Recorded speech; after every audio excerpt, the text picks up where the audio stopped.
Hey, it's CJ Wilson here with DoakTalk. Of course, I am your host. FSU is in the middle of preseason fall camp.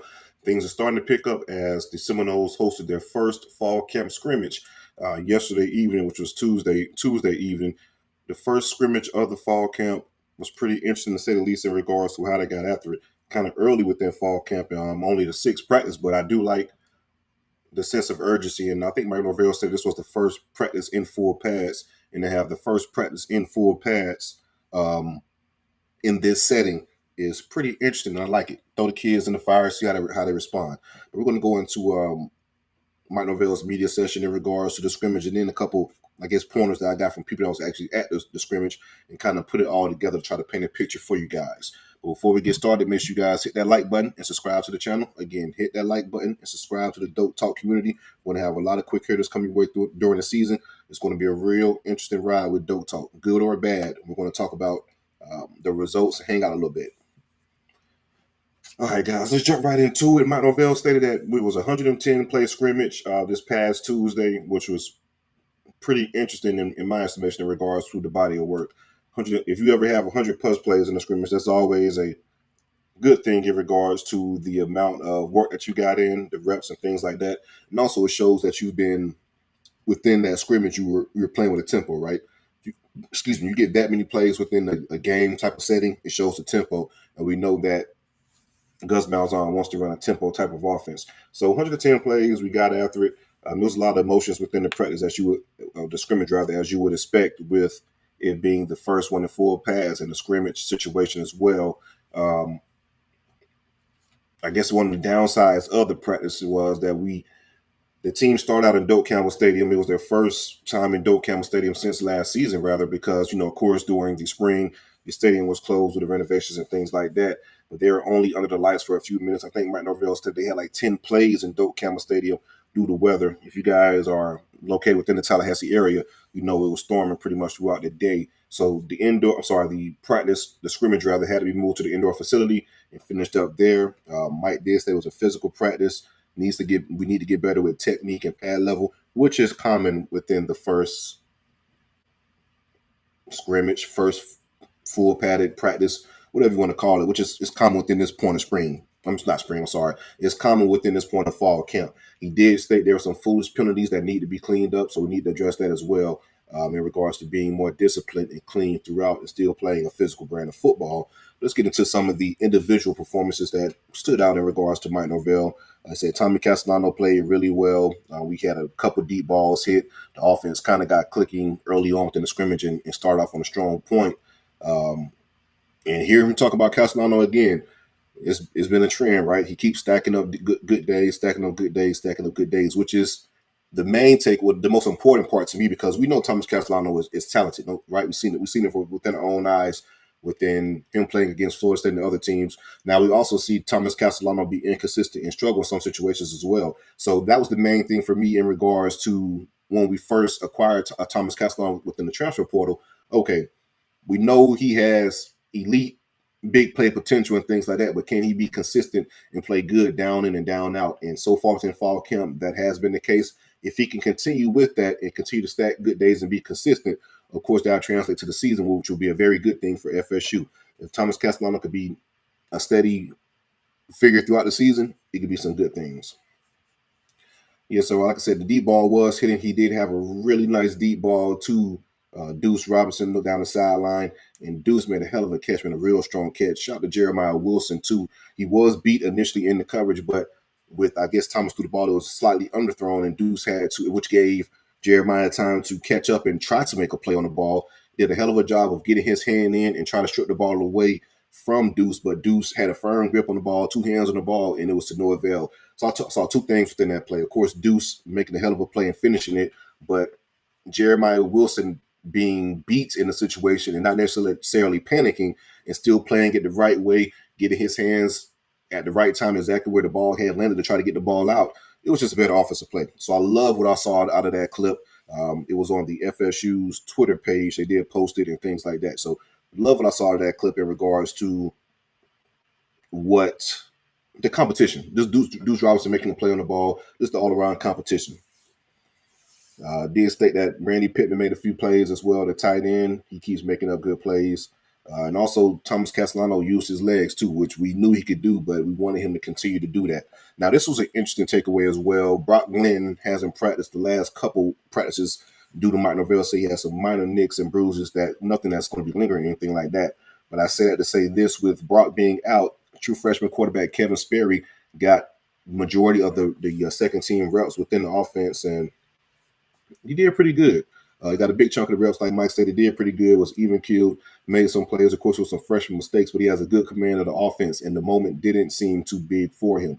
So that's a good thing to get Kevin Sperry these reps. I know we heard in the spring practice in regards to how well he was playing and things like that, and catching going, and him being a pretty good asset for FSU within, picking up his commitment from Oklahoma, flipping him from Oklahoma. So I do think for him to get these reps is a good thing for Kevin Sperry's development, to get these type of live reps early on within the fall camp portion. Moving on, let's talk about the running backs a little bit. Mike said the running backs ran the ball pretty well. Cam Davis had a few nice runs. Mekhi Dansley is the running back, but he did say Mekhi Dansley had a hell of a play that was about 25 to 30 yards. Mike stated he don't know how many yards Mekhi actually ran within the play, pretty much breaking a bunch of tackles, showing off his elite speed, and just showing off his football prowess. That was something that Mike was pretty much gushing about within his press conference. The play that Mekhi Dansley made, and just the athleticism on display, breaking tackles, the physical run, and of course the elite speed. Pretty much it was a play that had him balled up, minimum gain to a loss, and he turned that to a 25-plus gain due to his sheer athleticism. So it's going to be interesting to see what Mekhi Dansley could do within the offense, how Gus Malzahn can utilize his speed within the offense. As you guys know, Mekhi Dansley has all-world track speed. He was the favorite to win the NCAA 400-meter dash prior to getting an injury prior to the national championship track meet. So look for Mekhi Dansley to build upon his red shirt. Well, this is his red shirt freshman year. This is a year of development within the program, being physically ready, and now it's time to split. I think he's going to be an asset, especially within an offense like Gus Malzahn's, who uses the big play, so to speak. And how can I put this? He utilizes his assets in regards to the speed and things like that. Put his playmakers in the best position to make plays. Now, this is one that had Mike Norvell gushing in regards to the play he made. He was talking about not Cam Davis, Usman Cromar, the true freshman running back, in regards to the physicality. So it was he says within one of his early reps within the scrimmage, and it was a pass blocking situation, and pretty much Usman met it with ill intent in regards to not being afraid of the contact and being the deliverer of the blow. And Mike Norvell pretty much quoted it perfectly, said it was a violent play. And he also stated that you don't see too many true freshmen stick their face in it like that in regards to the pass blocking situation, and to come with that much enthusiasm. So that was that's probably I don't think you get a higher compliment from a head coach in regards to being a running back, especially a true freshman running back. If you can pass block, that shit's going to get you on the field, point blank, period. And for him to be a willing pass blocker, and to, like you said, have a major collision at the point of attack as a true freshman, shows the willingness of Usman Cromar. I think we have that clipped up from Mike Norvell. I just want you guys to hear him talk about it, how enthusiastic he was within that. Usman was one of his first plays in there was a pass protection, blitz pickup. And I mean, I haven't seen many freshman running backs that will stick his face in it like he did. I mean, it was violent, and it's exciting for he's a superb talent with the ball in his hands and the things that he can do. But you're seeing him without the ball in his hands too is something that gets you excited for what the future can be. But we've got a great competition there. To be said, right? You can see the excitement on Mike Norvell's face in regards to talking about that play and what he brings to the table. So I love hearing that. So that's a good thing for FSU. We'll see how it looks moving forward. All right, moving on. Let's go ahead and talk about the defense and what they did. Mike Norvell did state overall, before I get going, he did state overall he wanted the team to be more disciplined. Of course, that will coincide with the penalties that I was speaking about a little earlier. Let's move on to the defense and talk about what they brought to the table. There was a few sacks by James Williams and Jaden Jones. Like I said, James Williams is the transfer from Nebraska, pass rush specialist. He did bulk up a little bit, so to see him get active in the backfield and get some sacks is a good thing. Norvell did state the D-line had moments to which they did dominate in certain situations. This was a name that stood out as well, too. An individual that got a sack and has been played well in the scrimmage, and has played well from the spring throughout the summer and continuing that consistency within fall camp, which is a very good thing for FSU. And that's Jaden Jones. As you guys remember, Jaden Jones was the #1 JUCO defensive end within his recruiting class coming out. Had some injury luck as far as ACL injuries and things like that. Now he's starting to get healthy and be confident within his playing abilities, and that's showing. So he had a pretty good spring practice, healthy, and showing that confidence, built it within the summer, and now he's stacking up those good days within fall camp. Mike Norvell had really good things to say about Jaden Jones in regards to what he brought to the table and just the effort he's been bringing, the leadership as well as him being an older player, even though he hasn't played that much football at FSU, and just him being consistent and showing that athleticism in regards to what they saw in recruiting. Like I said, he was the #1 JUCO defensive end coming out. So to hear Jaden Jones is inserting himself within the lineup and making some plays is a good thing for FSU as we want to stack up depth. Earl Little's another guy that continues to stand out, man. Mike Norvell and Tony White keep speaking highly of him. Continue to stack up good days, and the shit's going to translate in the fall. He's going to be a big-time playmaker for FSU.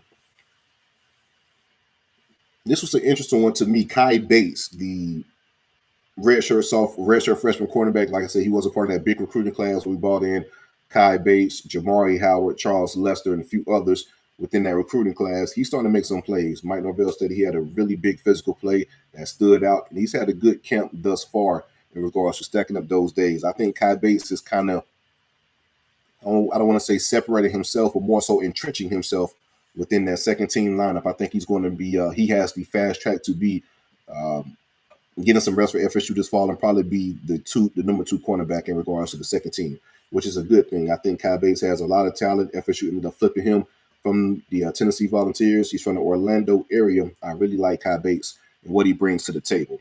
Edwin Joseph had a few plays as well. Mike Norvell did state the defense had a chance at an interception, which they should have capitalized on. Didn't pick it off, ended up tipping the ball, and that tip pass ended up being caught for a touchdown.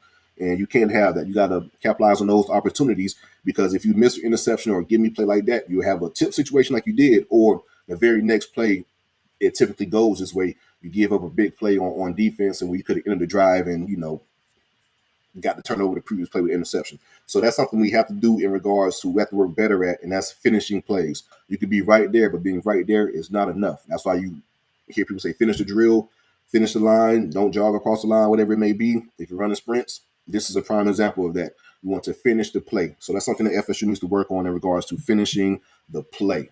Now, I like where we're at right now. So that's a pretty good fall camp. Well, a pretty good first scrimmage. Mike Norvell did say this could be something to watch out for, as this is his first year starting, and we're replacing a All-American type kicker in Fitzgerald. He did state that Jake, our new kicker, missed a few kicks. So we'll see how Jake responds moving forward in the fall camp. Would this be an issue for FSU? Brand new starter at kicker, redshirt freshman. He was the #1 kicker in the country coming out. But again, this is college now, so none of that matters. We got to get some experience in the kicker room. Well, he has to build experience, rather. So that'd be something to watch out for in regards to Jake moving forward, as being bouncing back from missing a few kicks within the scrimmage. That's all I got. Make sure you guys hit that like button, subscribe to the channel. First scrimmage is in the books. The team will be going to Jacksonville, Florida to practice for a few days and try to build that team camaraderie. So we'll have updates from Duval as we get going. Make sure you guys hit that like button, subscribe to the channel. Again, go Noles.